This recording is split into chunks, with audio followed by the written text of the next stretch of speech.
Well, it couldn't be more appropriate that we're standing underneath Table Mountain with Sea Air being your first runner at Turffontein on Sunday, Sean. Yes, he had a lovely debut.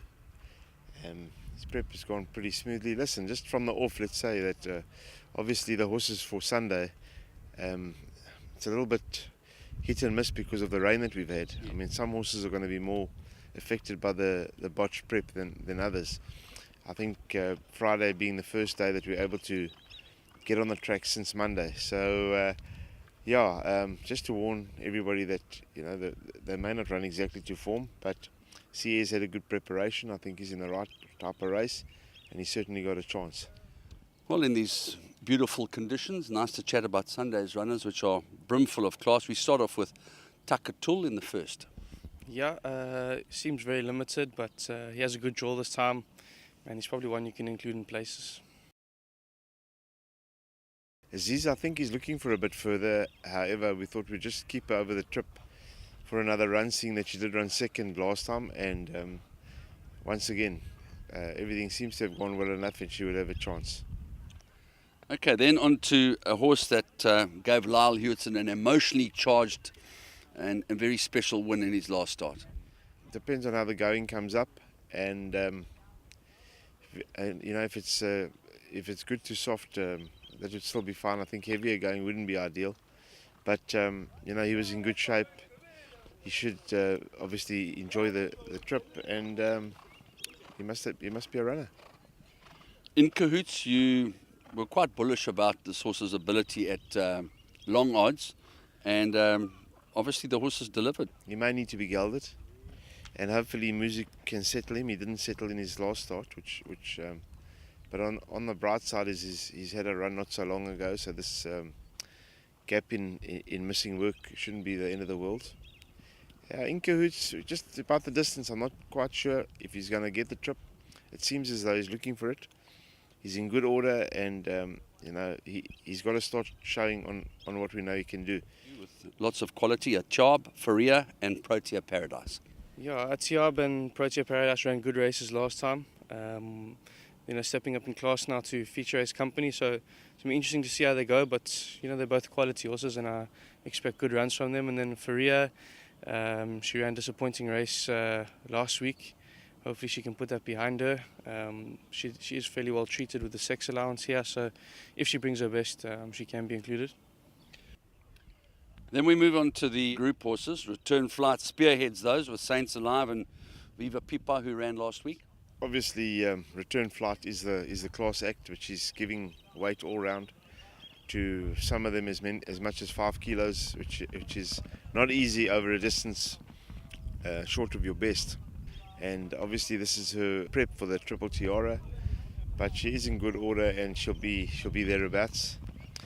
Viva Pipa, she's a filly that actually doesn't seem to stay, but over the 14 she gives you the impression that she does run a bit further. And Saints Alive I think has done nothing wrong, but she does run a bit more. So obviously I would say Return Flight is a pick, but not easy at these weights. Fair to say that Viva Pipa is definitely going to be the most racing fit. Yes, having said that, I was pretty happy with Saints Alive's comeback run, and obviously it'll be a testing 14, so that should help. But there's no real confidence in the race, although I know if Return Flight brings her A game, she could smash them. Dagmar, Mrs. Simpson and Storm Destiny.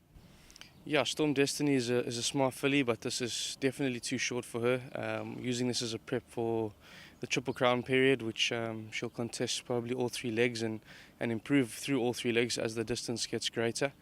Mrs. Simpson's done nothing wrong, 2 from 2. She's doesn't give much away at home. She works well enough, but I think she saves a little bit for races. So throwing in at the deep end to see where we stand. And Dagmar's been a little disappointing, but on a day is a quality filly and can definitely feature. Then on to the 6, where you've got the very talented Celtic Sea and Vontreo. Yeah, Celtic Sea is taking on Michael's machine, and she was just drawn too wide in the fillies race, and I decided in a small race we'll take our chances. We are getting the 6 allowance, and it is a 1400. Von Trier doing very well. Obviously, he's way out at the weights, and it's a opportunity for us to see where he fits in. We decided to go this route instead of an assessment plate. Obviously, it counts as an assessment plate, so it's one less assessment that we need to do really. But we'll know where we stand after the race. But yeah, Michael looks hard to beat, but hopefully we'll give him a bit of cheek. Okay, well, on the subject of Triple Crown, one never wants to count any chickens before they hatch, but you have a horse that looks like he probably can go all the way distance-wise and quality-wise. Yeah, Hawam is a smart individual, obviously. Much I can add to that, really. That's using this as a prep for the races coming up. Can't discount horses like Reach for the Lion that have been within a length of him, and filly like Celtic Sea, who is a good filly on her day, and he receives a sex allowance. But, we'd like to see him run well and be in a good place for the Guineas. Okay, there's no secret that you've got a high opinion of Captain and Master, but he's accompanied by Liege, who clearly wasn't at his best in the Summer Cup. Yeah, I just think Liege maybe been getting a bit too far back in his races. He doesn't really flash up. I mean, he's always been able to run up handy and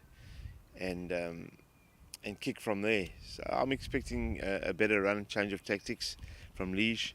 Captain and Master, once again, we're trying him over the 1800, if it comes up soft or heavy, it won't be ideal for us to stretch him, because we do believe he's a good miler that might be able to get a 9 furlong. But he's in a good place and the form's there. Like a Panther comes out of the Summer Cup, as does Noble Secret, who was way below his best. And then, of course, Pietro Mascagni, who ran a cracking race behind Buffalo Bill Cody last time out. Yeah, a couple of equipment changes. Pietro's getting blinkers on. Randall's felt, even when he won his previous start, that he looks to shirk it, and his work's been good at home with the blinkers. So he's always been a horse we've thought highly of, so it's going to be interesting to see how he goes. Noble Secret's last 2 rounds been very disappointing. We thought he was going to be a massive runner in the Summer Cup. Also gets a tongue tie now. He was tending to pull his tongue back in work and in the races. So I don't know if it's a valuable excuse or a reasonable excuse, but only the race will tell. His work's been really good since we made the equipment change. And like a Panther's also got ability, and this time's got a decent draw, whereas his last few runs have been from really bad draws. So he'll have no excuses, and he's fitting well. And then finally, Mr. What You See Is What You Get with Bold Viking in the 8th. Yeah, basically his last run is best ignored. He's been running well before that, and he would have a chance. You mentioned shirking it. Hakeem has done that before, but he won't get many opportunities like this. Yeah, you could say he's honest though. He's always in the money, Yeah. but doesn't seem to want to win, as is the case with Well Connected. So they're definitely horses you got to include. They fit in well and should be right there.